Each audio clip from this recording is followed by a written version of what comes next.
Bueno, pues es un gusto para mí estar el día de hoy aquí presentando nuestro libro El Fantasma, aquí en Atenas. Agradecerle como siempre a mi querida Cristina, agradecer la hospitalidad de Manuel, a Pedro por su ayuda constante en la transmisión. Mi texto intenta articular algo en torno al fantasma en la clínica con niños. La práctica clínica hace constatar al analista que cuando se trata del trabajo con niños, estos no vienen solos, les atañe una prehistoria generacional que los circunscribe en un linaje parental, donde el deseo tiene una representación distinta para el padre y la madre. El niño desde antes de nacer es fantasiado, imaginarizado, es atrapado por una ensoñación que despliega un posible escenario respecto a su devenir. La madre, desde la gestación, va insertando una serie de palabras que son significantes que se inscriben en ese pedazo de carne que se está constituyendo. La palabra surca el cuerpo en su estatuto de lo real para someterlo a un universo simbólico al servicio del deseo, lo cual posibilita su movimiento en el mundo. Un antecedente del fantasma, a partir de Freud, es el término de la fantasía, lo cual permite un reordenamiento de lo que el sujeto ha vivido, sobre todo en situaciones donde se hace presente el dolor y el trauma, posibilitando una transformación de ello. El trabajo con las histéricas le permite a Freud abandonar la teoría del trauma para dar paso a la realidad psíquica, que va más allá de lo que de un suceso acontecido, sea real o no. La fantasía sustituye la situación verdadera por otra más desfigurada, lo cual lo vuelve susceptible de ser interpretado por medio del sueño, los síntomas, el lapsus y, en el caso del niño, el juego.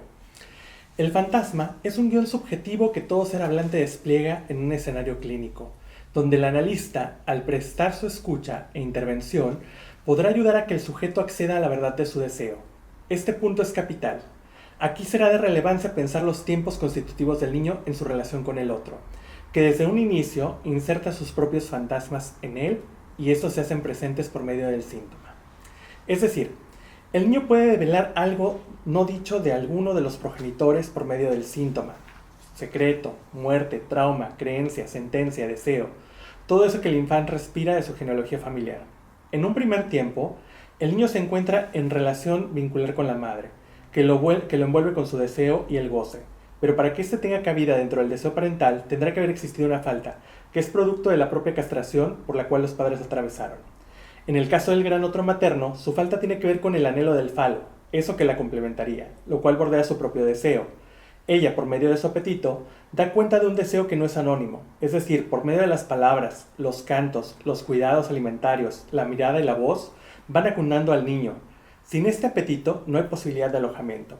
En un primer tiempo, el niño deberá de quedar identificado al falo para situarse dentro del deseo. Sin embargo, después tendrá que ser desalojado de ese sitio por medio del interdicto del padre, que al operar mediante la metáfora paterna, metaforiza el deseo de la madre, dando pie a la castración, que acote el goce, imposibilitando una relación incestuosa entre ella y el niño, por lo cual este último queda inserto en las leyes del lenguaje y el deseo.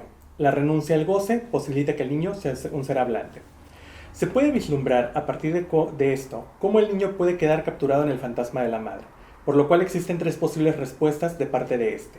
El niño como síntoma, que es el más viable de la clínica, porque es susceptible de intervención del analista.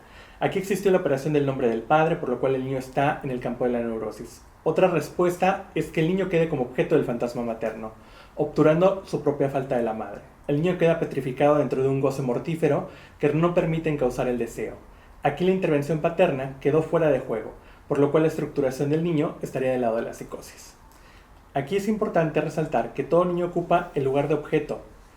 La diferencia radica justamente en si hubo interdicción del nombre del padre o no para dar esas posibles respuestas. Y finalmente, el niño como falo. Aquí el niño queda identificado a la falta de la madre, por lo cual hay una desmentida de la castración, erigiéndose en el campo de la perversión. La propuesta es que en la clínica con niños, el fantasma es el resultado de tiempos y operaciones lógicas constituyentes. Es decir, el sujeto al estar en relación de amor con el otro, se jugó en dos posiciones que tienen que ver con la alienación al deseo del otro y la separación, que tiene un efecto de corte y que coincide con la castración. Aquí es donde se desprenden los elementos del sujeto barrado, el punzón o losange, que tiene que ver con la posición mayor que, menor que, y finalmente el objeto A, lo cual da pie a la fórmula del fantasma, que se puede leer como la relación del sujeto con el objeto, cuya relación no es de complementariedad. La teoría de Freud siempre ha sido una brújula de orientación para Lacan, por lo cual el fantasma necesita ser pensado en dos polos. Por un lado, Freud utiliza la palabra alemana Fantasie, cuya traducción coloquial tiene que ver con la imaginación y sus producciones. Es decir, la fantasía permite al sujeto sustraerse del principio de realidad, modificar lo que le es doloroso por algo más tolerable. En la fantasía, el niño tiene la posibilidad de satisfacer deseos, hacer una rectificación de su realidad. Es una actividad psíquica que se hace presente por medio del sueño, el síntoma y el juego.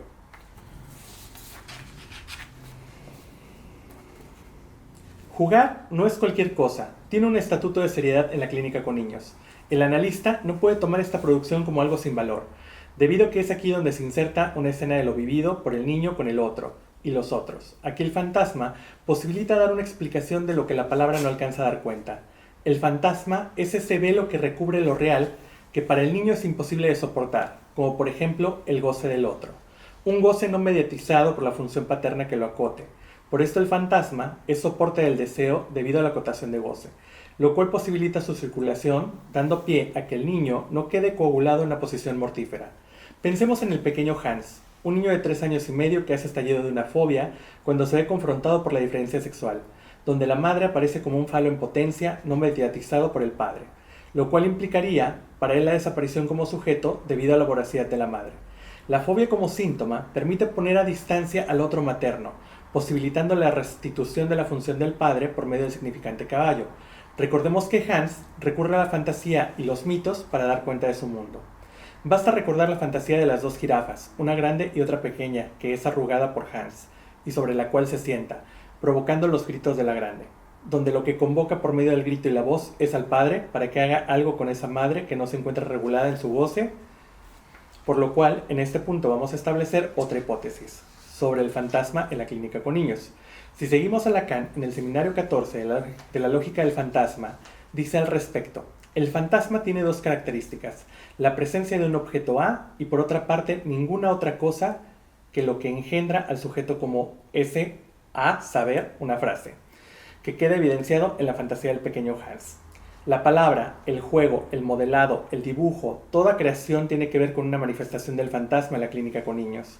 El analista tiene que permitir el despliegue de los significantes amo y los objetos A que están en juego, y entender que el fantasma le permite al niño soportar algo del orden de lo real, no solo de su mundo, sino también de su relación afectiva con el otro.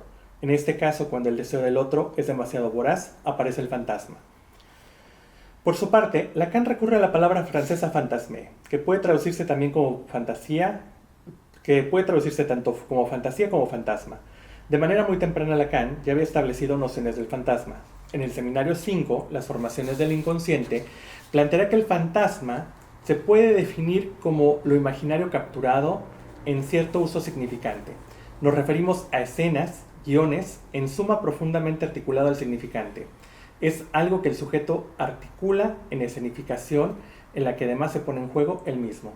Es importante rescatar la palabra, escena y guión. En el juego del niño hay un despliegue de esto, ya que se apuntala en los objetos y es visible ante la mirada del otro. Mediante el juego, el niño despliega el fantasma. Aquí el niño juega lo imposible y domestica el malestar acaecido en él.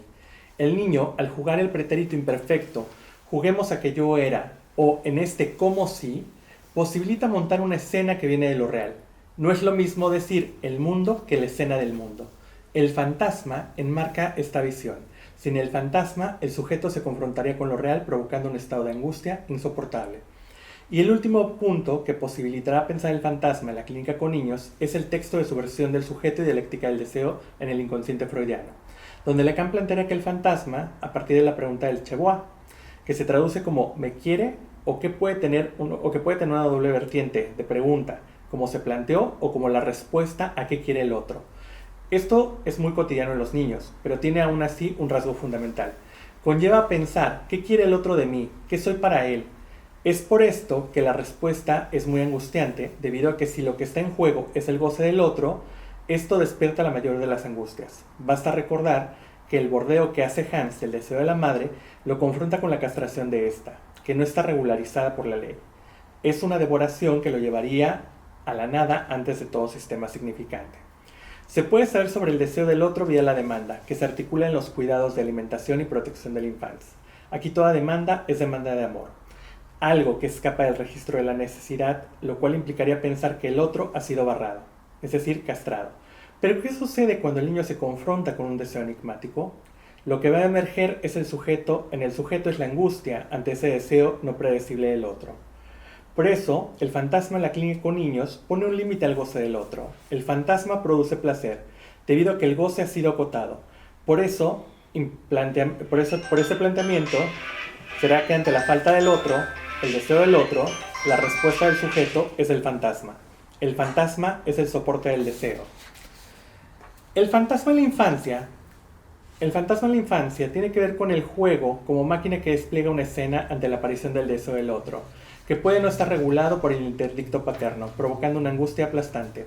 El deseo de la madre puede ser amenazante, dejando al niño capturado en un goce perpetuo que no le permita devenir deseante. En este caso, el analista, al posibilitar el juego, permite que el niño despliegue la pantalla del fantasma, tramitando dolores, miedos y angustias de otra manera. Gracias.